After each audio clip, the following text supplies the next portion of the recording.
তাসফিন যে রোগীটা যার হাত জোড়া দিতে সক্ষম হয়েছেন আমাদের এই প্রতিষ্ঠানের চিকিৎসকবৃন্দ, সেই কৃতিত্বটা আমরা ডাক্তারদের দেখে আসলাম।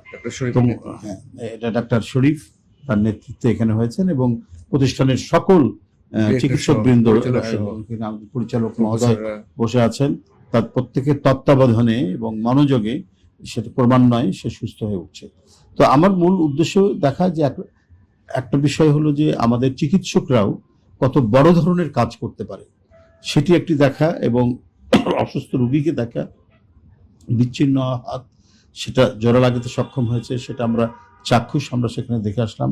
ডাইরেক্টর সাহেব এখানে, আমাদের ম্যাডাম ছিলেন, এবং যিনি মূল যে ডাক্তার শরীফ সে ছিলেন, এবং তার সাথে যারা সহযোগিতা করেছেন সেই তরুণ চিকিৎসকবৃন্দরাও ছিলেন। তো সব মিলিয়ে আমি নিজেকে গর্ব অনুভব করছি যে আমরা এই বাংলাদেশের মানুষ, আমরা রিসোর্সে, সম্পদে, মেধায় কোনো দিক থেকে আমরা কম নই। শুধুমাত্র একটা পৃষ্ঠপোষকতা দরকার।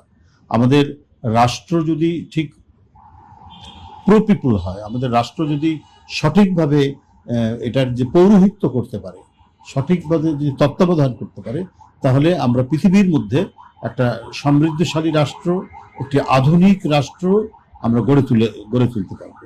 তার নমুনা আমরা এখানে আজকে দেখতে পেলাম কিছুটা। যাই হোক, আমি খুব দ্রুত তাসফিনের আরোগ্য কামনা করছি, দ্রুত সে সুস্থ হয়ে উঠুক এই কামনা করছি।